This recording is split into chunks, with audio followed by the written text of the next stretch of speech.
आपका photo viral होता है जी। सपा मुखिया अखिलेश यादव के घर पर, यानी आप मिलने गए थे। जी। सभी लोगों ने यह कहा कि जो पगला जी हैं, जो कहीं बहुजन की बात करते थे, बहुजन मिशन की बात करते थे, राष्ट्रीय लोकगीत गायक थे, यानी कि मिशन गीत गायक थे, वो अब सपा के साथ आ गए। अलगाव किसी का काम अगर कोई करता है तो बावन मिश्राम साहब करते हैं। अच्छा। और आंदोलन करने का कोई काम अगर कर रहा है तो चंद्रशेखर आजाद जी।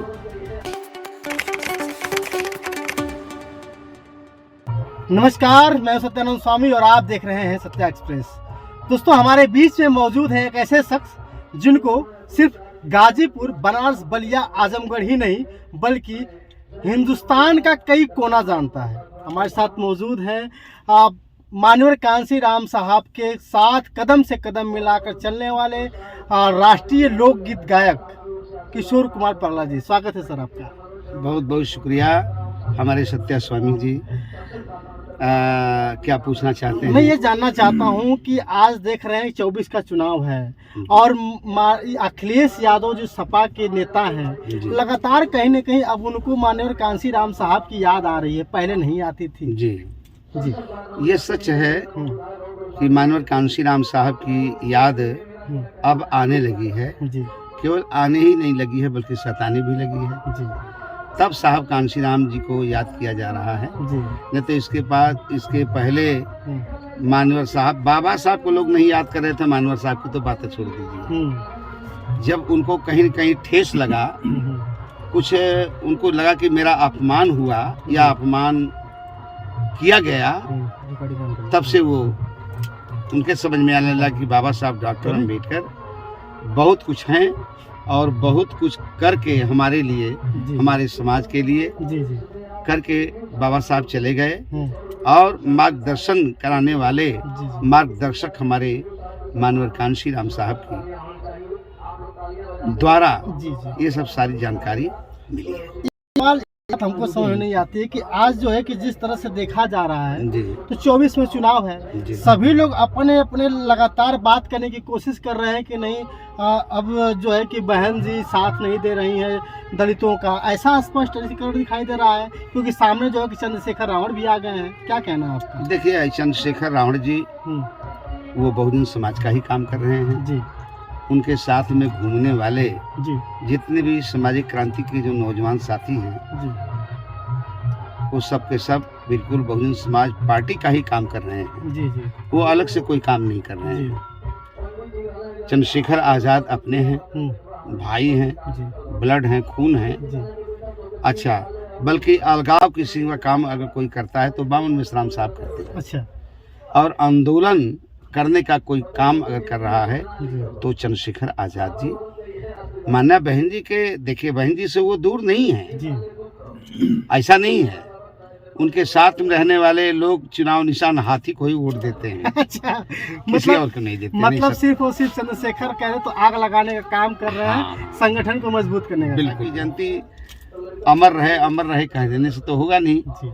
बाबा साहब की जीवनी को कोई शुरू करे कि बाबा साहब की चाहत क्या थी और बाबा साहब के साथ हुआ क्या, बाबा साहब कितना घोर अपमान सहने के बाद बाबा साहब इस शिखर पर पहुंचे।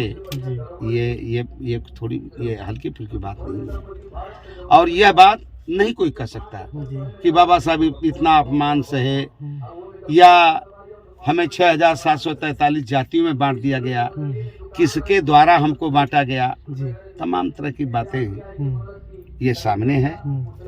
इसलिए मेरा ये कहना है कि जो हम बहुजन समाज के लोग बाबा साहब की जयंती मना लेंगे वो कभी नहीं मना पाएंगे। राष्ट्रपति भवन में जो है कि मुसलमानों को पदक दिया जा रहा है। देखिए, ऐसा है ना कि ये इस सरकार से, उनके कारनामों से मुसलमान, दलित शोषित समाज के लोग डरे हुए हैं, भयभीत हैं, क्योंकि उनको डर है कि अगर ये मेरी बात को नहीं मानेगा तो हम इसके ऊपर मुकदमा चला देंगे, इसके खिलाफ जो चाहेंगे हम करेंगे। तो जैसे अभी बात आई थी कि संविधान खत्म करने की बात आई है, तो उस तरह से दलित शोषित समाज का आदमी, चाहे वो अल्पसंख्यक समाज का आदमी हो, वो भयभीत है। तो भयभीत है तो अपना माननीय अमित शाह साहब, चाहे बाबू राजनाथ सिंह हो, चाहे माननीय आदित्यनाथ जोगी जी हो, ये सरकार जैसे चला रहे हैं इस तरह सरकार चलाई जाती है? नहीं, ये कहीं संविधान में नहीं लिखा कि आप उल्टा सीधा करो, नहीं, ऐसा नहीं। वो सारे दो लोग समझ रहे हैं, हमें कहने की जरूरत जब विधानसभा का चुनाव लड़ना चाहते थे आप, उस समय चुनाव आप नहीं लड़ पाए जी, कोई भी कारण रहा हुआ होगा, उसका जिक्र नहीं करेंगे। लेकिन उसके बाद आपका फोटो वायरल होता है जी, सपा मुखिया अखिलेश यादव के घर पर, यानी आप मिलने गए थे जी। सभी लोगों ने यह कहा कि जो पगला जी हैं, जो कहीं बहुजन की बात करते थे, बहुजन मिशन की बात करते थे, राष्ट्रीय लोकगीत गायक थे, यानी कि मिशन गीत गायक थे, वो अब सपा के साथ आ गए हैं। क्या कहना है आपका? नहीं, ऐसा नहीं है। देखिए, बहुत बवाल हुआ था उसमें। देखिए, वो औपचारिक मुलाकातें हमारी थी, उनके दिल की चाहत थी कि किशोर कुमार पगला कौन है, लोगों ने बताया, तो माननीय अखिलेश जी हमसे मिलने के लिए बुलवाए कि भाई पगला साहब को मेरे आवास पे लाओ। मैं आवास पे गया, मैं मिला भी, उन्होंने काफ़ी सम्मान भी दिया। उन्होंने ये कहा कि माननीय बहन जी ने जो आपको सम्मान नहीं दे पाई हैं वो हम आपको देंगे। तो मैंने कहा कि देखिए, अब हमको सम्मान खूब मिला, सम्मान में कोई कमी नहीं। मैं एक टिकट मांग रहा था पुराना कार्यकर्ता होने के नाते। चलिए, माननीय बहन जी के मन में अगर ऐसी बात नहीं आई तो कोई बात नहीं, बहन जी को मुबारक हो, बहन जी आगे बढ़ें, सरकार चलाएं, हम सरकार के साथ हैं, हम बहुजन समाज के साथ हैं। अच्छा। और माननीय अखिलेश जी की बात जहाँ तक रह गई, तो अखिलेश जी से औपचारिक मुलाकातें हमारी थी, हम समाजवादी में रहने के लिए नहीं गए थे। मैं दर्शकों से क्या कहेंगे, क्या सपा के साथ है या बहुजन समाज पार्टी के साथ? मैं बहुजन समाज के साथ हूँ, मैं बहुजन समाज पार्टी का आदमी हूँ, मैं राष्ट्रीय स्तर का हूँ, मुझे भारत के कोने कोने लोग जानते हैं, तो ऐसी बात नहीं। देखिए, मानवर कांशीराम साहब को मानने वाले, तहे दिल से चाहने वाले, वो बहुजन समाज पार्टी से दूर नहीं है, वो बहुजन समाज पार्टी के साथ है।